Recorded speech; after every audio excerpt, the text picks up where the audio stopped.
Quand ma fille m'a dit ça, je dis, bah, écoute, nous on a un T5, ma foi qui sert à rien, ramène-la. Jennifer atterrit ainsi à la cité Touvent, qui ressemble, bien qu'à un moindre degré, à la Robinière. Elle partage l'appartement de Marie, en entamant une brève relation sentimentale avec l'un de ses fils, tandis que Samir fréquente la mère. Cette gamine, elle était géniale. Voilà.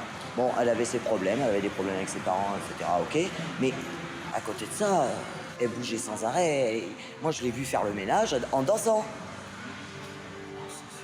C'est des souvenirs, m'en fous. Et voilà, et elle était partie. Il fallait pas grand-chose, quoi. Mais Marie quitte Royan. Les factures de l'appartement ne sont plus payées, l'eau et l'électricité sont coupées, l'appartement devient un taudis. Jennifer n'a plus de travail et erre dans l'immeuble. Elle n'avait rien à manger, je l'avais présentée au Resto du Cœur, au Secours Populaire. Bon, elle me disait, oh Lily, j'ai honte. J'ai dit, il n'y a pas de honte, ma puce. Quand on n'a pas de sous, il faut manger.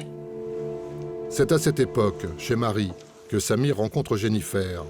Il la trouve très jeune et un peu trop délurée, mais elle insiste. Et j'ai connu Jennifer chez des amis, notamment la femme qui l'a hébergée, Marie.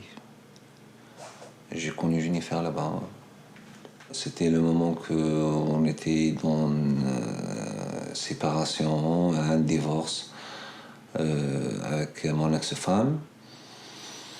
Je peux pas dire que c'était une histoire d'amour, je vais pas mentir. Parce qu'on s'y connaît pas, on s'est pas connu plus... on s'est pas connu longtemps, on n'a pas passé vraiment des moments, quelques années. Moi, c'est ça ce que je dis après. L'amour, ça, c'est avec le temps, l'amour.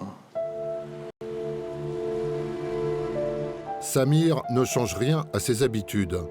Il se lève à midi et traîne l'après-midi et le soir dans les établissements situés autour de la Tache Verte, jouant à la belote ou au PMU.